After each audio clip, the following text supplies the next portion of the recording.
जय श्री गणेशा। प्रथम पूजनीय भगवान श्री गणेश, जिन्हें हम गजानन, विनायक, लंबोदर, वक्रतुंड और एकदंत जैसे अनेकों नामों से पुकारा जाता है, जिनका स्मरण मात्र से ही सभी विघ्न दूर हो जाते हैं और सौभाग्य का उदय होता है, उनका पावन आगमन इस वर्ष 27 अगस्त को हो रहा है।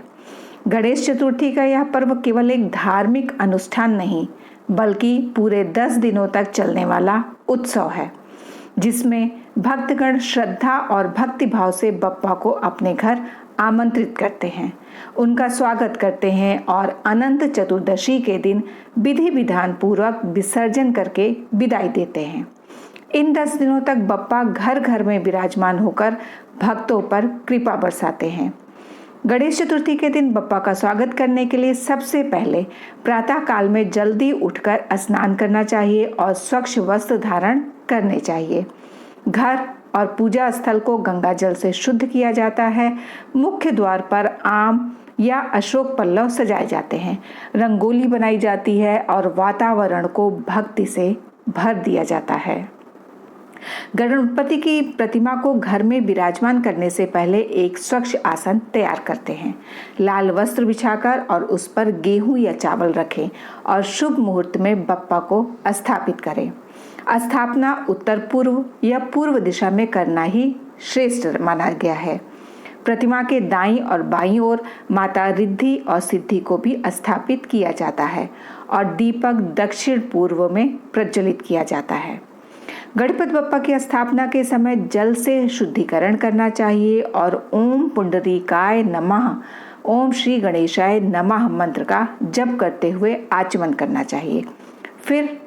फिर बप्पा को तिलक लगाकर पंचामृत से अभिषेक किया जाता है। उन्हें वस्त्र, जनेऊ, चंदन, दुर्वा, अक्षत, पुष्प, फल और धूप दीप अर्पित किए जाते हैं।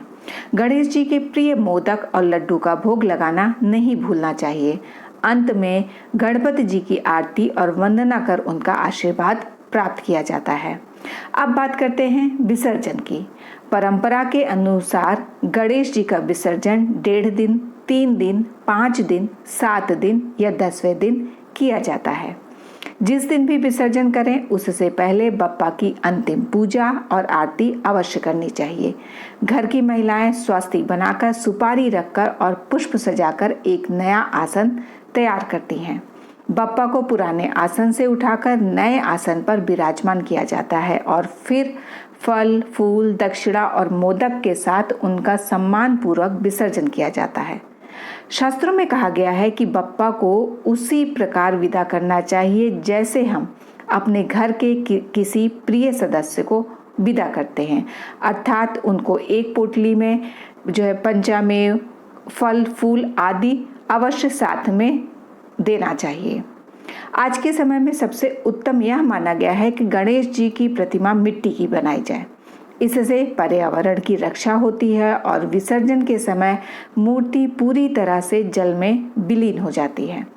यदि आप घर पर ही विसर्जन करना चाहते हैं तो किसी बड़े पात्र में शुद्ध जल और गंगा जल भरकर प्रतिमा को धीरे धीरे उसमें विसर्जित करें।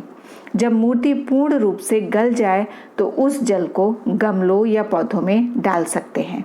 इस प्रकार बप्पा की कृपा आपके घर में ही बनी रहती है। विसर्जन के बाद कलश का जल पूरे घर में छिड़ककर शुद्धि करें और शेष जल को पौधों में डाल दें। कलश में रखे सिक्के तिजोरी में रख सकते हैं। वस्त्र और दान सामग्री को किसी सुयोग्य ब्राह्मण को दान करें। इस प्रकार श्रद्धा, नियम और शास्त्रोक्त विधि से बप्पा की स्थापना और विसर्जन करने से परिवार पर सदा सुख, शांति, समृद्धि बनी रहती है। तो यह थी गणेश चतुर्थी के दिन भगवान श्री गणेश जी की स्थापना और विसर्जन की संपूर्ण विधि। आशा है कि यह जानकारी आपको सरल और उपयोगी लगी होगी। यदि ऐसा है तो कृपया इस वीडियो को लाइक कीजिए, अपने मित्रों और परिवारजनों तक शेयर कीजिए और धर्म शक्ति चैनल को सब्सक्राइब करना बिल्कुल भी ना भूलें। प्रेम से बोलिए गणपति बप्पा मोरया, मंगल मूर्ति मोरया।